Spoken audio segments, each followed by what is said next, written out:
नमस्कार दोस्तों, अनुस्वार मंच पर आपका स्वागत है। और आज मैं डॉक्टर संजीव कुमार आपके समक्ष प्रस्तुत करूंगा हरिहर झा साहब के साथ एक साक्षात्कार, एक परिचर्चा, और हम पता करेंगे कि उनकी साहित्यिक यात्रा कैसी रही। नमस्कार झा साहब, स्वागत है अनुस्वार मंच पर आपका, और बहुत बहुत आभार कि आपने हमारे लिए समय निकाला। नमस्कार डॉक्टर संजीव जी, आपको भी। ये तो मेरा सौभाग्य है कि आपसे मिलने का और बात करने का मौका मिला मुझे। धन्यवाद। तो हम इस परिचर्चा में अपना फोकस रखेंगे आपकी साहित्यिक यात्रा पर और अनुभवों पर, संस्मरणों पर, जो आपको साहित्यिक रचना के इतने ऊंचे शीर्ष पर ले आए हैं। आप विदेश में रहते हुए भी हिंदी को भूले नहीं हैं, ये स्वागत योग्य, अनुकरणीय और महत्वपूर्ण बिंदु है। और ये भी जानकर अच्छा लगा कि आप बहुत सारी विधाओं में काम कर रहे हैं, तो स्वागत है। और हम प्रारंभ करते हैं एक साक्षात्कार। पहला प्रश्न जो हम आपसे जानना चाहेंगे वो ये है कि आपकी लेखन क्रिया कब से शुरू हुई, कैसे शुरू हुई और किसकी प्रेरणा से शुरू हुई? प्रेरणा की बात करूं तो मेरे अग्रज धनपत राय जी झा, वो भी लिखते थे जी सर। तो मुझे उनसे प्रेरणा मिली, तो मैं उनके साहित्य को पढ़ता था, वो जो भी लिखते उसको पढ़ता था। तो उसके बाद मुझे नए नए इनरोड मिलते गए कि उसके अंदर मैं अनेक लेखकों और कवियों को पढ़ता रहा। उसके बाद में तो मुझे अलग अलग कवियों से और लेखकों से प्रेरणा मिली। इसके बाद पहले कब छपी जी, तो या पहले कब मैंने लिखना शुरू किया, तो ये करीब 60-61 की बात होगी। मैं कुछ 19-20 बरस का था कॉलेज में, तब मैंने सरिता में 2 आर्टिकल 1 साल के अंतर पर भेजे थे। श्राप और संत कवियों के चमत्कार, ये 2 लेख भेजे थे। मेरी शिक्षा जो है वो विज्ञान में हुई है और मेरा इंटरेस्ट जो है वो साहित्य में है। मुझे पता नहीं ये अच्छा है या बुरा है, लेकिन कुछ साल पहले मैंने पढ़ा कि मनुष्य का दिमाग जो है वो 2 भागों में विभाजित होता है। एक भाग होता है वो कलात्मक साहित्यिक होता है, दूसरा भाग जो है वो मैथमेटिकल लॉजिकल होता है। तो मेरे लिए तो ये अच्छा था कि मैं जब मैथमेटिकल इक्वेशन से थक जाता था, कुछ 2-4 पंक्तियां कविताओं की भी लिख देता था, तो मेरे लिए बहुत बड़ा अच्छी चीज थी। लेकिन मेरे लेखन में जो है वो वैज्ञानिक मूड जो है उसको मैं कभी सेक्रीफाइस नहीं करता हूँ, बल्कि मेरी ये जो 2 रचनाएं जो पहले छपी सरिता में, श्राप और संत कवियों के चमत्कार, दोनों में यही बात है। श्राप में ये लिखा है कि एक ऋषि किसी को बस श्राप दे देता है, तो कह देने से क्या होता है, उससे कुछ नहीं होता है, हमें हमेशा वैज्ञानिक चिंतन। तो फिर मैंने उसका विश्लेषण किया है कि पुराणों में श्राप की घटनाएं क्यों लिखी गई है। किसी के कहने से कुछ नहीं होता, चमत्कार नाम की कोई चीज नहीं होती। और दूसरे लेख में भी मैंने 1 साल बाद लिखा संत कवियों के चमत्कार, उसके बाद उसमें भी मैंने यही बात लिखी कि चमत्कार जैसी कोई चीज नहीं होती, हम कहते हैं वैज्ञानिक चमत्कार। तो वहां चमत्कार का मतलब होता है अनएक्सपेक्टेड, कुछ अनएक्सपेक्टेड होता है, कुछ चीज हम या फिर कुछ चीज हमें समझ में नहीं आती है तो हम उसको चमत्कार कह देते हैं। तो ये मेरा वैज्ञानिक जो एटीट्यूड है वो मेरे लेखन में आज तक मौजूद है। तो मेरी शुरुआत वहां से हुई। बड़ी विस्मय की बात है या संयोग की बात है, जो भी कहें, आप साइंस से साहित्य की तरफ गए और मैं कानून से साहित्य की तरफ। जी, बहुत अच्छी बात है। दोनों ने अध्ययन काल में कभी साहित्य नहीं पढ़ा। Very interesting. तो मैं ये जानना चाहूंगा कि सबसे पहली जो आपकी रचना प्रकाशित हुई वो किस विधा से थी, कहानी से या गीत से? ये लेख से थी। तो ये दो लेख जो है वो सरिता में प्रकाशित हुए थे उस समय। वो पाक्षिक पत्रिका दिल्ली। जी, आपने किन किन विधाओं में लेखन कार्य किया है? गद्य और पद्य में दोनों लिखता हूँ, व्यंग भी लिखता हूँ, लेख भी लिखता हूँ, कुछ कहानियां और लघु कथाएं भी लिखी हैं। अच्छा, पद्य में मैं नवगीत भी लिखता हूँ, कुछ शेर भी लिखे हैं और हाइकू भी लिखे हैं। वाह वाह। तो जी, मुझे कठिन लगता है हाइकू लिखना। ये थे ये कि 3 लाइनों में सब कुछ कह देना, ये थोड़ा कठिन होता है। कठिन कार्य जी है। जी।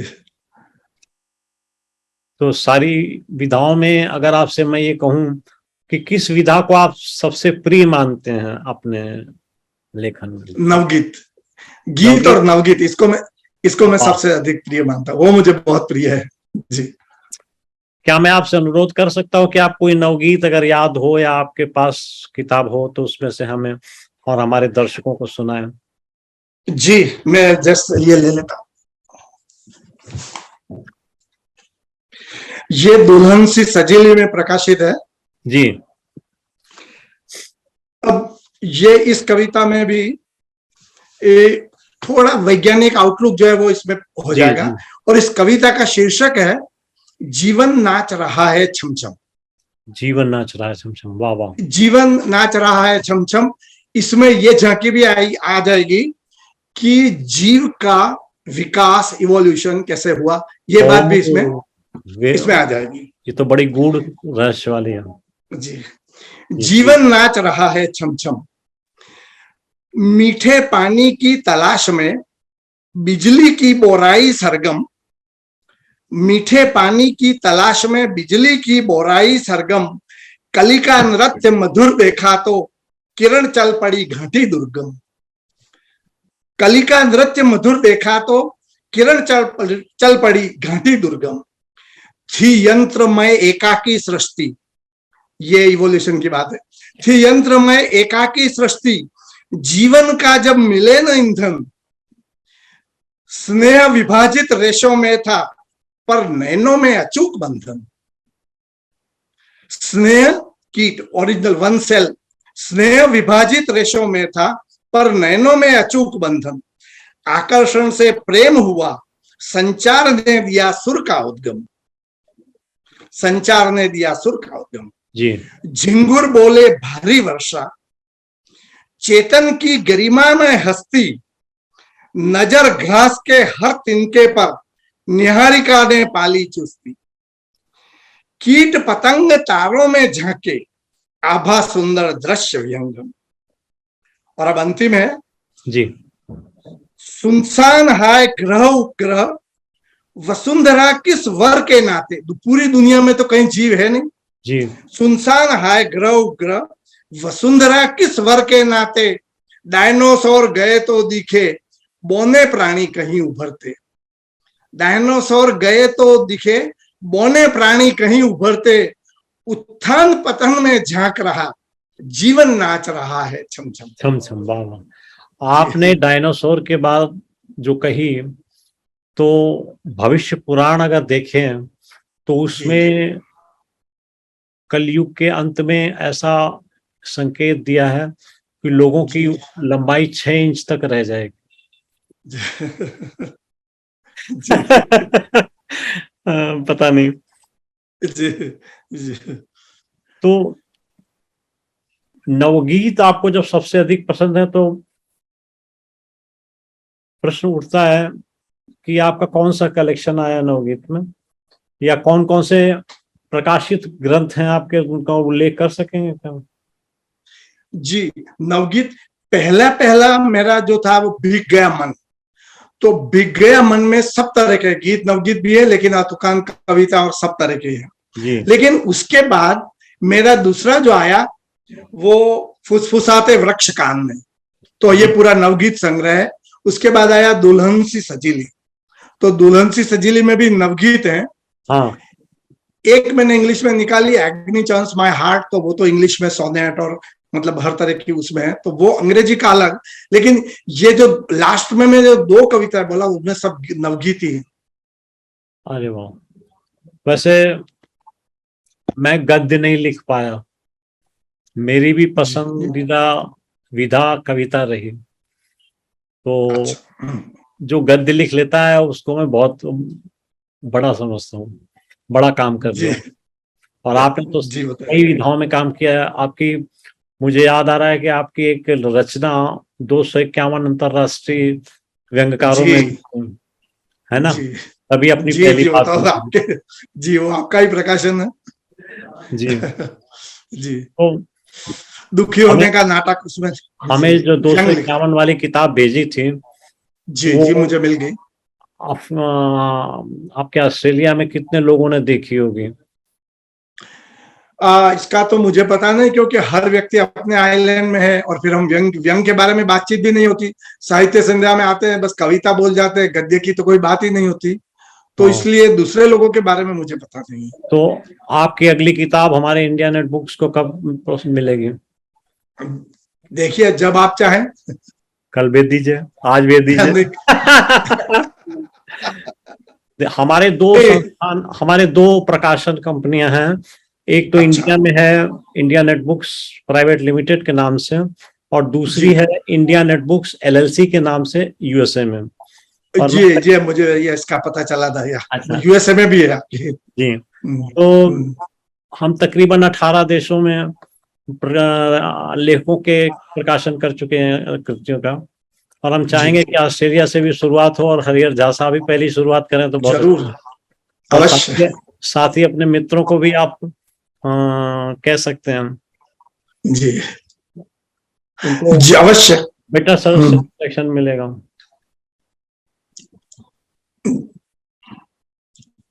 ने जब गद्य विधा को प्रारंभ किया तो उससे आपके कविता के क्षेत्र में आपको क्या नयापन मिला, क्या नई चीज जुड़ी, या किस कारण से आपने नवगीत को अधिक प्रश्रय दिया या रुचि पैदा की? नवगीत को मैंने सिलेक्ट किया जो गीत के बैकग्राउंड में, गीत में क्या होता था और क्या होता है गीत में, कि भावना प्रधान हो, कि कुछ कोई एक रस है, रस निष्पत्ति उसमें मुख्य वस्तु है, कि करुण रस है, श्रृंगार रस है, तो वो रस जो है वो निकलते हैं।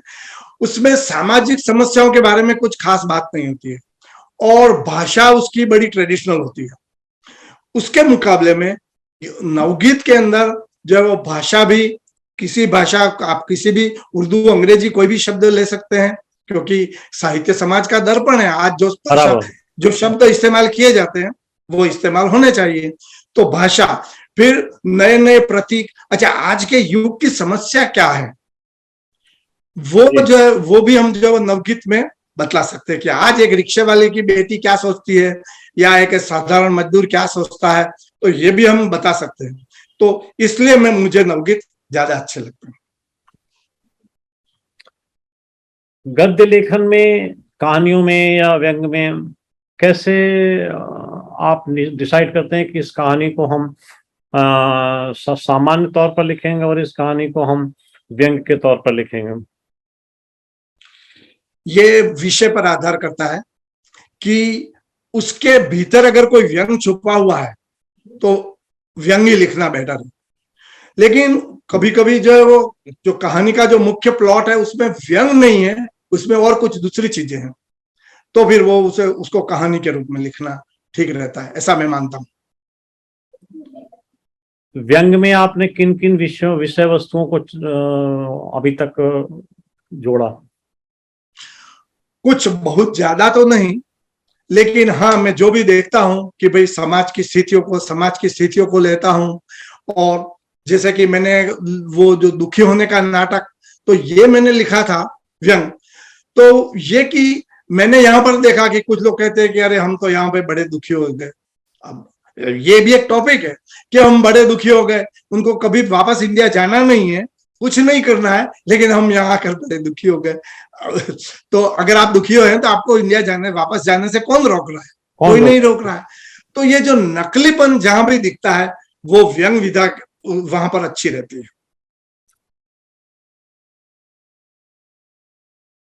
नहीं, व्यंग का मेरा मतलब या तात्पर्य जो आपसे जानने का था, क्या आप राजनीतिक विषयों को चुनते हैं या क्या?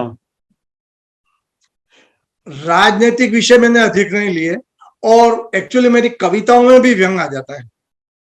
ये जो कविता, गीत, ये नवगीत जो लिखता हूं, तो मैंने अच्छा, अचानक मेरा व्यंग्यात्मक पुट आ इंटेंशन। जाता है, जी व्यंग्यात्मक पुट आ जाता है। हाँ, व्यंग्यात्मक पुट आ जाता है, तो ये नवगीत में भी आ जाता है। सही है। सामाजिक परिवेश से आपके लेखन में कितना प्रभाव लगता है आपको? वो तो होगा ही होगा, मैंने इसीलिए नवगीत को चुना, क्योंकि गीत में सामाजिक प्रभाव उतना नहीं होता है। तो समाज में जो हो रहा है उसमें से ही कुछ चीज पिकअप करके अगर लिखी जाएगी ठीक तो बात, वो पाठक के हृदय में उतरती है। बिल्कुल ठीक बात। तो ये तो आवश्यक वस्तु है। कहानियों में किस प्रकार के चीजें आप, विषय वस्तु या कथानक आप चुनते हैं? क्या वो आपके आसपास की घटित कोई घटना होती है, या काल्पनिक तौर पर किसी विषय को उठा करके लिखते हैं? मेरी या मित्रों की या किसी के भी अनुभव की अधिक है, और उसमें फिर कल्पनाएं जोड़ता जोड़ता रहता हूँ। या एक काल्पनिक कहानी है और उसमें जो है वो वस्तु तो आज के समाज की जो मूल वस्तु है वो उसमें जोड़ता जाता हूँ। तो ये दोनों तरफ से चलता है, तो मैं इस तरह से करता। आपने अपना काफी समय science research, development, atomic research, इन जैसे महत्वपूर्ण विज्ञान के क्षेत्रों में काम किया है।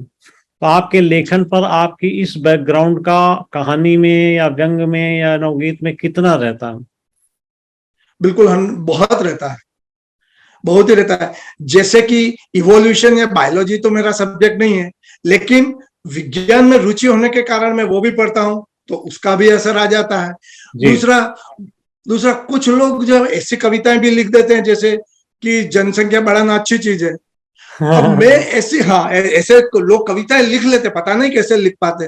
तो मैं अपने लेखन में कोई भी अनसाइंटिफिक चीज को मैं नहीं आने देता, बिल्कुल। अच्छा, जी, व्यंग कर सकता हूं, लेकिन वास्तव में गंभीरता पूर्वक तो मैं कोई भी अनसाइंटिफिक चीज को मैं नहीं आने दे। तो मेरा जो अध्ययन है, साइंस का जो अध्ययन है, उसका बहुत प्रभाव है। बहुत सुंदर।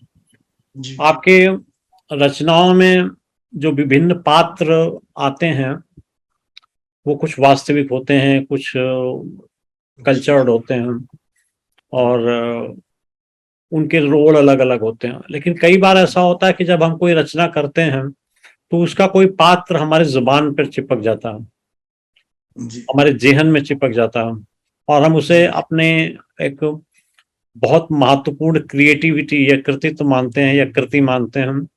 तो कोई ऐसा पात्र रहा जो आपके जेहन में हमेशा रह आ जाता हो, सर्वप्रिय पात्र जिसे कहते हैं? जी, एक पात्र है रूबी। रोहित। रूबी, ये रूबी गर्भनाल में प्रकाशित हुआ था। जी। तो रूबी एक ऐसा पात्र है, यहाँ का वो वेस्टर्न है, यहाँ की ऑस्ट्रेलिया की है ये रूबी। जी। जी। तो उसके उसके जीवन में क्या क्या कठिनाइयां आती है कि उसका बॉयफ्रेंड होता है, फिर अल्टीमेटली उनकी शादी हो जाती है, शादी के बाद में वो जो है उसको निकाल देता है, और वो कहता है कि नहीं, अब मुझे तुझसे कोई काम नहीं है, क्योंकि वो दूसरी लड़की के चक्कर में होता है। और फिर अंत में जाकर के वही पीटर, जब वो फिर से रूबी को कहता है कि अब हम एक साथ रहना शुरू कर देते हैं, तब रूबी एक निर्णय लेती है कि नहीं, जिस पात्र ने मेरे जीवन को इतना उबड़ खाबड़ कर दिया, ठीक बात अब वो मेरे से फिर से आने चाहता है, तो मैं उसके दिल में अपने लिए खुशियां नहीं ढूंढ सकती हूँ। ठीक तो बात। ये कैरेक्टर था, वो मुझे बहुत ही अच्छा लगा, मुझे प्रिय लगा कि उसमें कुछ आत्मविश्वास है। भाषा और शैली दो अन्य भी महत्वपूर्ण अंग हैं, तत्व हैं आपके लेखन कार्य के। तो आप कैसी भाषा पसंद बड़ा वो करते हो हैं? रहा है। आप कैसी भाषा पसंद करते हैं लिखना? ये उस पर डिपेंड करता है कि वातावरण कैसा है। जैसे वातावरण सोशल है तो बिल्कुल सोसाइटी में जैसी भाषा यूज करते हैं वैसी होगी, तो और अधिकतर तो ऐसा ही होता है। लेकिन अगर वातावरण ही कुछ अलग टाइप का है तो फिर मैं वातावरण के हिसाब से लेता एडजस्ट। हूँ।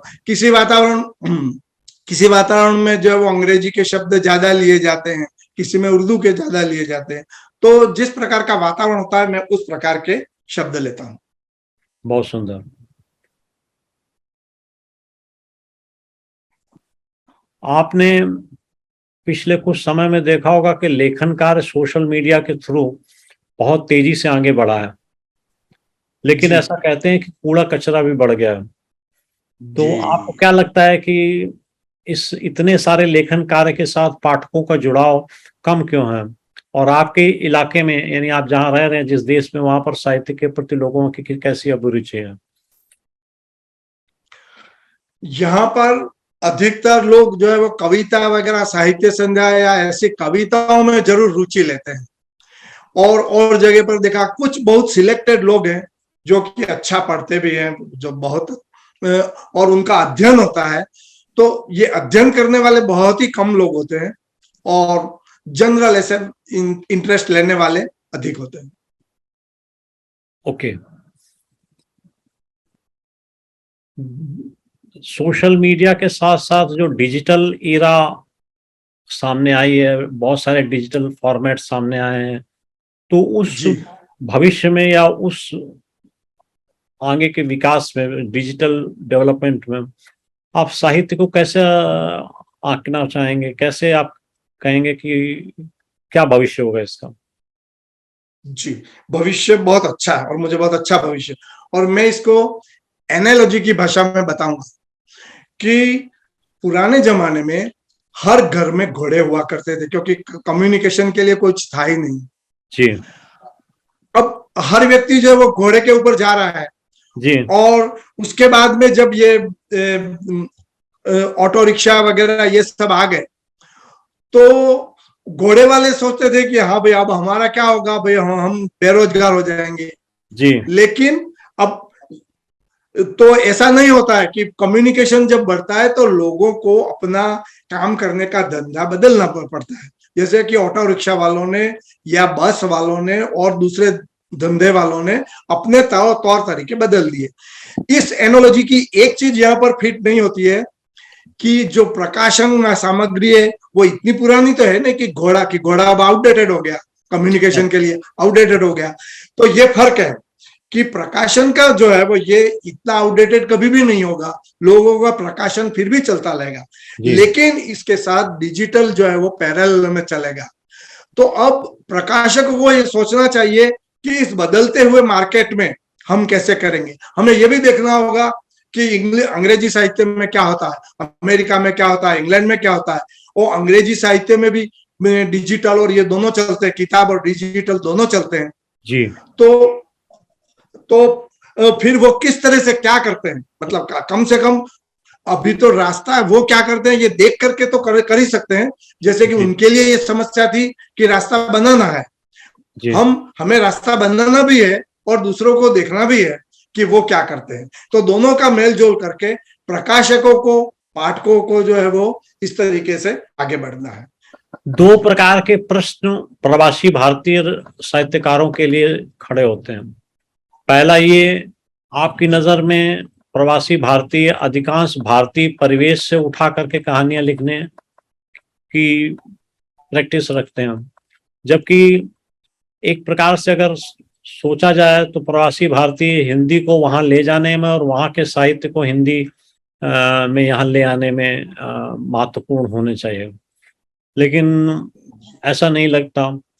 आपको क्या विचार है कि लेखकों को वहां के परिवेश को यहाँ देना चाहिए या यहाँ के परिवेश को ही करते रहना चाहिए? नहीं, दोनों तरफ से कम्युनिकेशन जो है वो दोनों तरफ से होना चाहिए। जी। यहाँ से भी ले जाना चाहिए। अब ऐसा होता तो फिर अंग्रेजी इंग्लैंड की भाषा हो जाती, ऐसा तो नहीं है। हम जिस देश में, भारत में जो रहते हैं, वो भारत के एनवायरमेंट में भी अंग्रेजी में लिखते हैं। ठीक तो वही बात है। ठीक है कि कुछ साहित्यकार जब नए नए जो विदेश में जाते हैं, भले वो ऑस्ट्रेलिया हो, अमेरिका हो, किसी भी देश में जाते हैं, तो शुरू में जो है वो उनको नॉस्टैल्जिया सताता है, तो वो केवल भारत के बारे में लिखते हैं और बस मेरा भारत ही करते हैं। वो ठीक है, नॉस्टैल्जिया भी एक विधा है, लेकिन कुछ साल के बाद वो सेटल हो जाते हैं। जब सेटल हो जाते हैं तो फिर वो अपने देश के एनवायरनमेंट के बारे में भी लिखते हैं, और ये लिखना चाहिए। तो क्योंकि दूसरे देशों में क्या समस्याएं हैं, तो इसकी जानकारी जो है वो भारत में रहने वालों को भी होनी चाहिए। वो साहित्य परिपक्वता को जन्म देती है। जी, तो इसलिए मैंने अभी एक लिखा है, एक व्यंग लेख लिखा है कि कुछ लोग इसका विरोध करते हैं कि अब नहीं बाहर चले गए तो अब ये बाहर का क्या लिखा। तो मैंने अभी ये पुरवाई में छपा है, मैंने एक व्यंग लिखा है वर्ण संकर साहित्य। हाँ यानी ये लोग समझते हैं कि अगर विदेश में आ गए और वहां विदेशी पात्र जो है वो हिंदी कविताओं में या हिंदी गद्य में आ गए तो ये तो साहित्य वर्ण संकर हो गया। क्या वर्ण संकर होता है? आज अंग्रेजी, यही सोचिए कि अंग्रेजी दुनिया में हर जगह क्यों है? क्योंकि वो किसी एक देश की भाषा नहीं है। क्या भारत के साथ, क्या हिंदी के साथ ऐसा नहीं हो सकता? बिल्कुल हो कि सकता है। हिंदी भी हर देश में कही जाए Correct. और एक दूसरे देशों में जो है वो वातावरण का कम्युनिकेशन हो जाए। जी बिल्कुल ठीक कह रहे हैं आप। इसको विकास पे ले जाना चाहिए, लेकिन इसके लिए दोनों चीजें जरूरी हैं। पहली चीज ये कि हिंदी में वहां के परिवेश पर लिखा जाए और वहां के साहित्य को हिंदी में अनुवाद करके यहाँ प्रस्तुत किया जाए। इससे दोनों देशों के बीच में साहित्यिक और सांस्कृतिक जो प्रतिबद्धता है वो बढ़ेगी, ऐसा मेरा अनुमान है। तो अनुदित साहित्य के संदर्भ में भी अगर देखें तो मुझे लगता है कि प्रवासी भारतीय ज्यादा रुचि नहीं लेते। आपका क्या विचार है? जी, लेना चाहिए। अनुवाद भी एक बहुत महत्वपूर्ण विधा है और अनुवाद से दूसरे देशों में और दूसरे साहित्य में क्या लिखा जाता है इसके बारे में पता चलता है। और इसी प्रकार भारत में क्या लिखा जाता है तो वो भी अनुवाद करना चाहिए। और अनुवाद जो है वो एक बहुत ही महत्वपूर्ण विधा है जिसके ऊपर अभी तक पूरा ध्यान नहीं गया है। अभी गीतांजलि श्री के जो अनुवाद को जो मिला बुकर सम्मान, तो उससे मैं आशा करता हूं कि अनुवाद को एक महत्वपूर्ण समझा जाएगा। कुछ लोग कहते हैं कि अनुवाद क्या है, बस जो लिखा हुआ है उसको अनुवाद कर दिया, वो ऐसी बात नहीं है। अनुवाद बड़ी गंभीर विधा है, बड़ी गंभीर चीज है। जी, कविता का अनुवाद करना तो आसान है, कहानी का अनुवाद करना तो आसान है, लेकिन उसकी आत्मा को दूसरी भाषा के साथ आत्मसात करना बड़ा कठिन काम है। जैसा मैं आपको ये बताना चाहूंगा कि हमारी जो एनजीओ संस्था है बीपीए फाउंडेशन, वो अनुदित पुस्तकों के प्रकाशन पर अनुदान देती है और साथ ही साथ उनका प्रकाशन इंडिया नेट बुक्स करती है। बहुत अच्छी एक प्रकाशक के तौर पर हम इन सारी चीजों में काफी तवज्जो दे रहे हैं। और प्रवासी भारतीयों पर अभी भी हमारा एक काव्य संकलन तैयार हो गया है, पंछी मेरे देश के, और इसी प्रकार से अन्य विधाओं पर भी मैं संकलन जारी रखूंगा ताकि प्रवासी भारतीय एकजुट होकर के एक दूसरे को समझ सकें और यहाँ के लोग प्रवासी साहित्य के बारे में अपने विचार बना सकें और उनको प्रश्रय दे सकें। प्रकाशन संबंधी समस्याएं हमारे सामने कई बार आई और विशेष करके जब मैं अमेरिका में प्रवास में था पिछले वर्ष, मेरे तीनों बच्चे अमेरिका में हैं, तो 3-4 महीने में साल में वहां गुजारता हूँ। तो मैंने वहां जब देखा तो हमने ये निश्चय किया कि प्रकाशन की व्यवस्था बाहर भी करनी चाहिए हमें, ताकि यहाँ से जो कॉस्टली हो जाता है आना जाना फलाना ढिमका, तो और जो छल छंद होता है लोगों के साथ में कि उनको ड्यूप करते हैं अनस्क्रूपलस पब्लिशर्स, तो उसको खत्म किया जा सके। तो हमारा प्रयास है कि इस प्रकार से चीजें बढ़े। अनुस्वार मंच हमारा जो है ना साक्षात्कार, काव्य गोष्ठी, परिचर्चा जैसे कार्यक्रमों में भी भाग लेता है।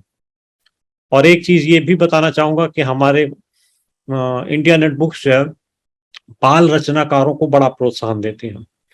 हमारा सबसे छोटा जो रचनाकार है, आथर है, उसकी उम्र 6 वर्ष है और सबसे बुजुर्ग जो हैं रचनाकार वो 99 वर्ष के हैं।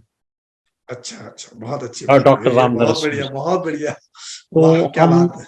हम बाल रचनाकारों को 6 साल से 15 साल के बीच की उम्र वाले उनके कृतित्व को, चाहे वो इंग्लिश में हो या हिंदी में हो, हम प्राथमिकता के आधार पर छापते हैं।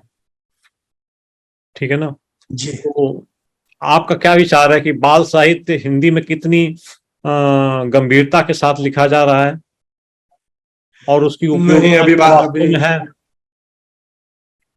मेरे हिसाब से तो निराशा हाथ लगती है कि बाल साहित्य में जो कुछ लिखा जाना चाहिए, जैसा लिखा जाना चाहिए वैसा नहीं है। क्योंकि लोगों के मन में ये प्रेरणा है कि ये तो बच्चों की बात है, बाल साहित्य लिखना बहुत आसान बात है।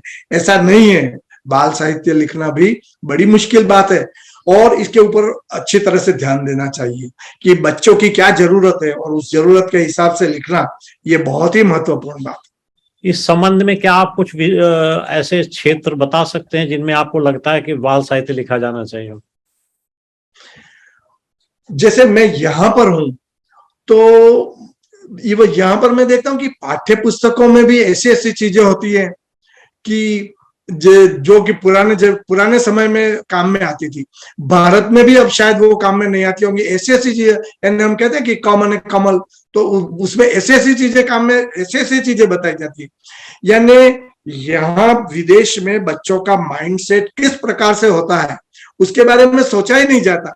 नहीं सोचा। अरे वो यहाँ के जिस वातावरण में रहते हैं उस वातावरण में सेट होती हुई पुस्तकें लिखी जानी चाहिए। तो पहला तो ये है कि बच्चों की साइकोलॉजी, कि बच्चे क्या सोचते हैं, कैसा सोचते हैं, तो और ये सोच करके कुछ लिखा जाना चाहिए और उनकी भाषा में, उनकी ही सरलता में लिखा जाना चाहिए।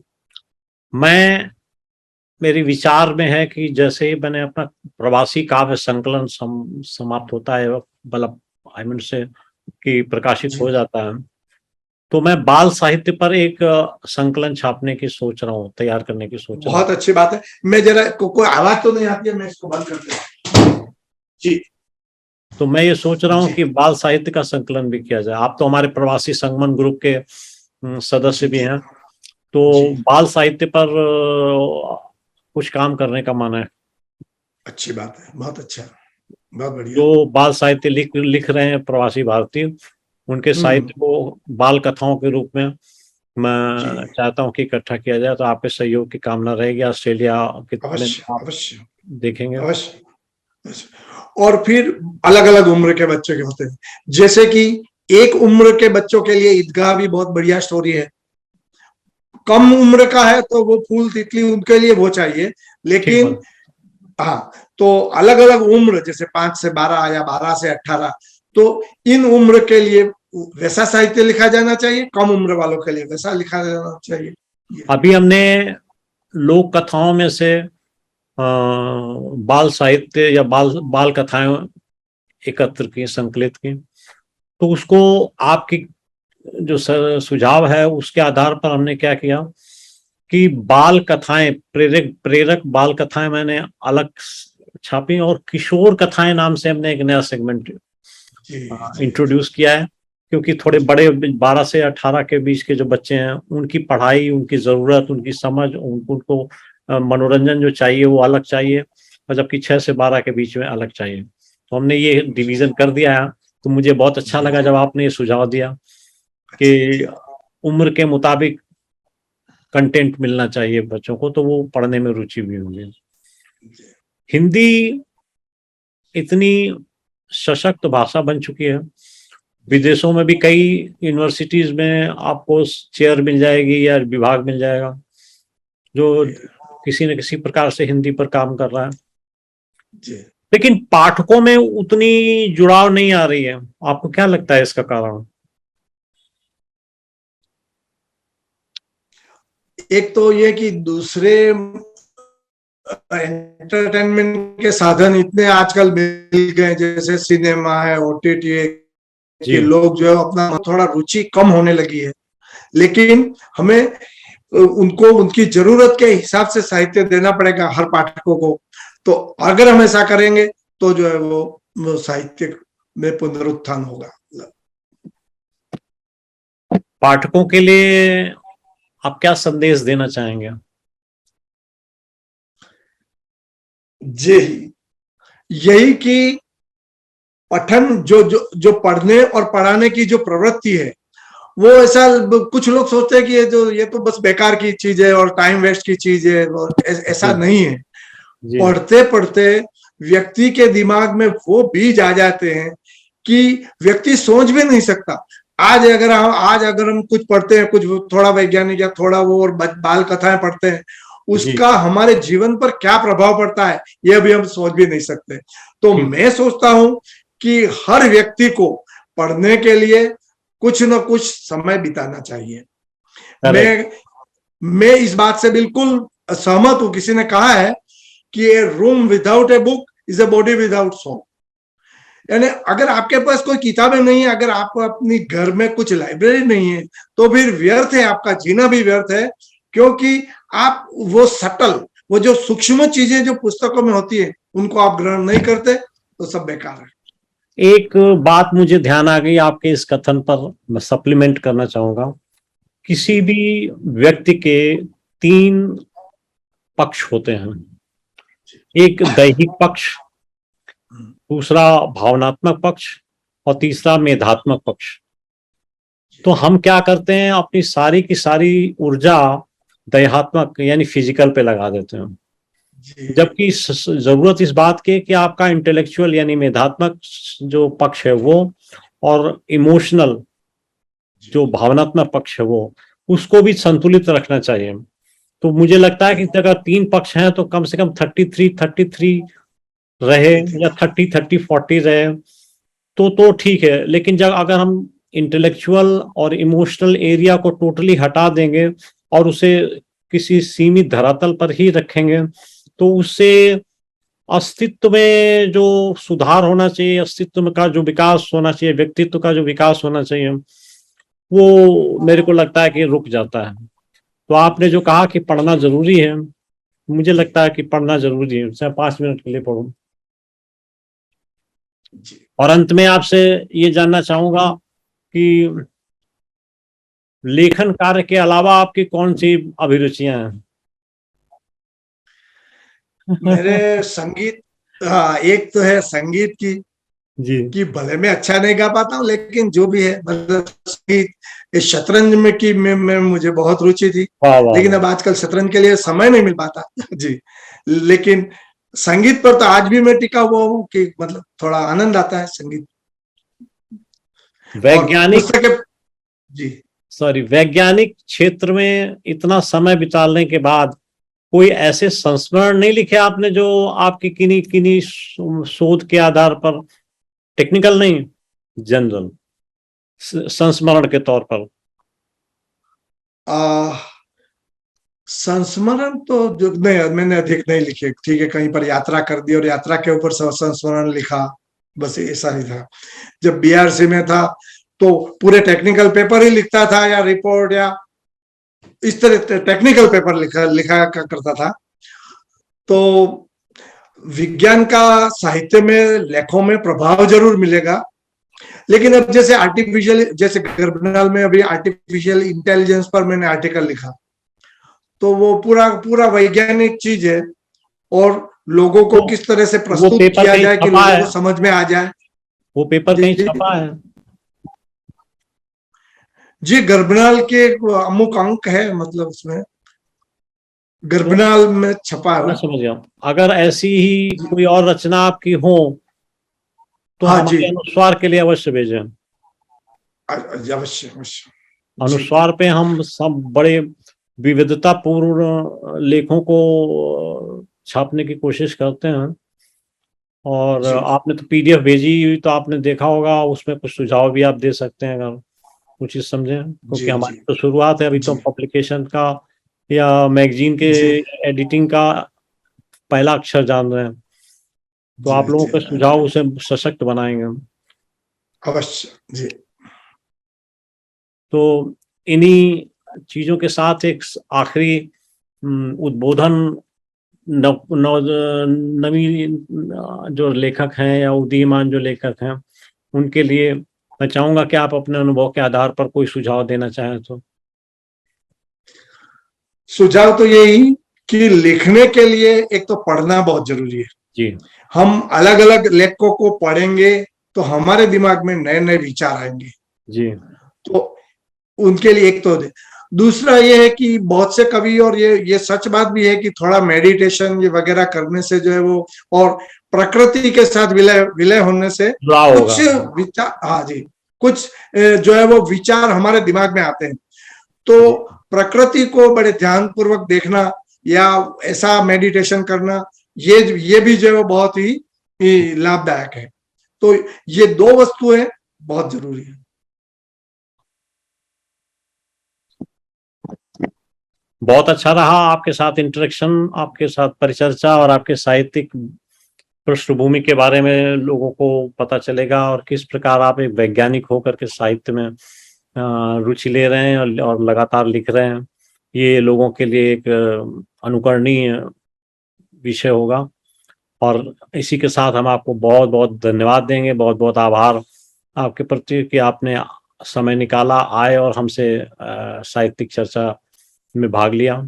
और हमारी कामना होगी कि हम इसी प्रकार बारंबार मिलते रहें और साहित्य में जो भी कुछ अकेले जुड़ के समूह के रूप में जैसे भी कुछ कर सकें वो करते रहेंगे। धन्यवाद, जी।